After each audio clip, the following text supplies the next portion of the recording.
Welcome back. I'm Tenda Chimelu, and you're now on the Entrepreneur Spotlight on the Weekend Show. Pageantry, a spectacle often associated with beauty contests, parade, and ceremonial events, holds a significant importance in various aspects of society, such as cultural preservation, charity and philanthropy, women empowerment, tourism promotion, job creation, and community building. Now, although pageantry can be traced as far back as the origins of culture, modern pageantry is said to have begun with the 1921 Miss America pageant, which later spread across other countries. The global pageantry industry is estimated at $5 billion dollars and is still growing at an exponential rate.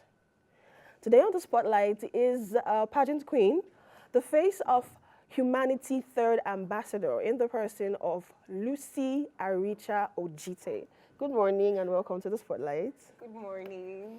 I'm so excited to be here. Thank you for being here. I must say you're looking lovely. Oh, thank you. All right. I love the sash.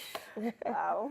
All right. So can you start by telling us a little bit about yourself? Who is Queen Lucy and what inspired you to participate in pageantry? Okay. My name is Ambassador Lucy Ojite. I am the Miss Face of Humanity Nigeria Third Ambassador. I am a red carpet host, a makeup artist, and a fashion model. I was born and raised in Utupo, Benue State, Nigeria, and where I learned a lot about resilience and compassion. So this has actually shaped my journey into becoming who I am today. And what inspired me into pageantry, I grew up having to admire pageant women, the fact that they live pageantry and then they become change makers in our society. So I was inspired by the likes of Oprah Winfrey. You see that she is a media mogul right now.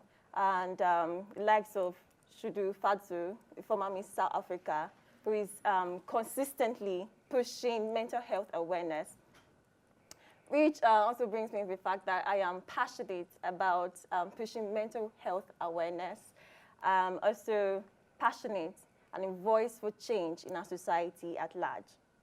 Interesting.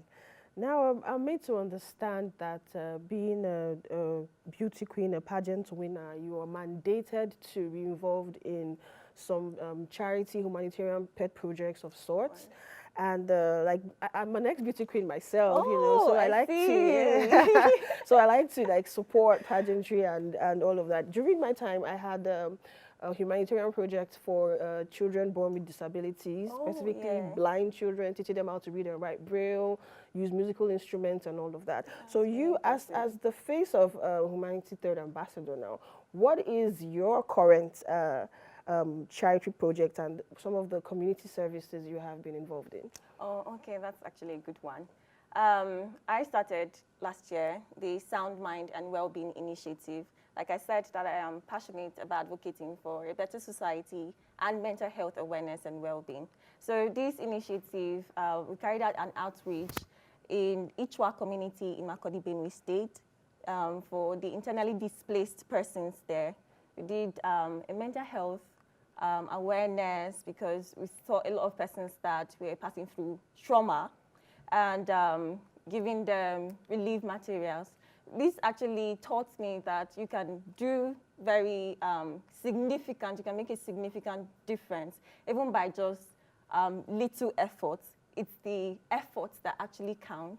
And we partner and collaborate with non-governmental organizations, including government parastatals and stakeholders.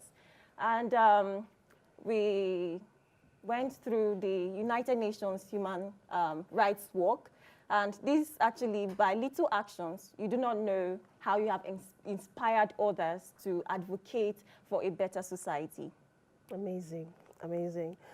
So I know as a beauty pageant winner, as a pageant queen, it has a way of pushing you past your limits. You know? It has a way of making you do more and exceed your comfort zone. So now, what is the most important lesson you've learned throughout your journey of being the face of humanity third ambassador?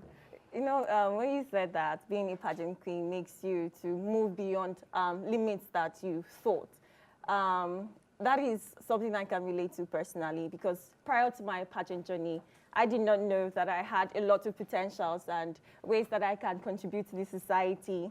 And the most important lesson that I have learned is authenticity, staying true to yourself.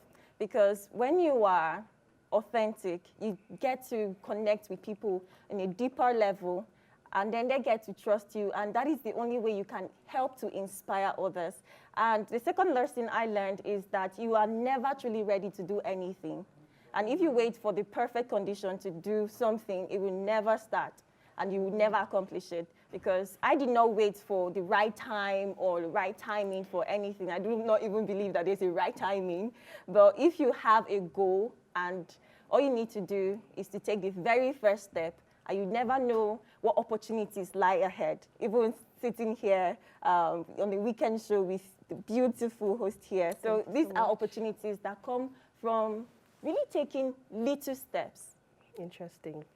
Interesting. Now, in some very religious countries now, pageantry has been frowned upon and seen as a very promiscuous venture. Some say girls go there to show their nakedness, and some just say a lot of different things.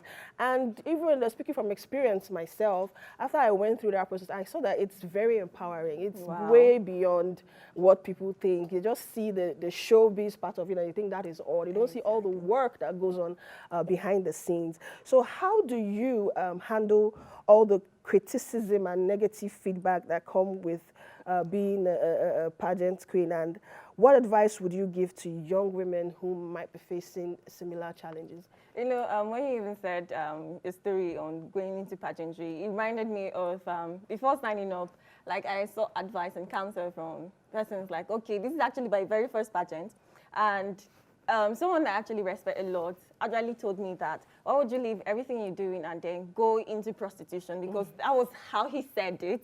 I was like, no, I think pageants is a lot more empowering, and especially if you have potentials of being a leader and women empowerment, especially for my Miss Face of Humanity brand that is concerned about women empowerment and making a difference in the society through humanitarian efforts. Anyone going through such criticism should know that it is not what they say that counts. If you have a goal, it is how you respond to such criticism that counts.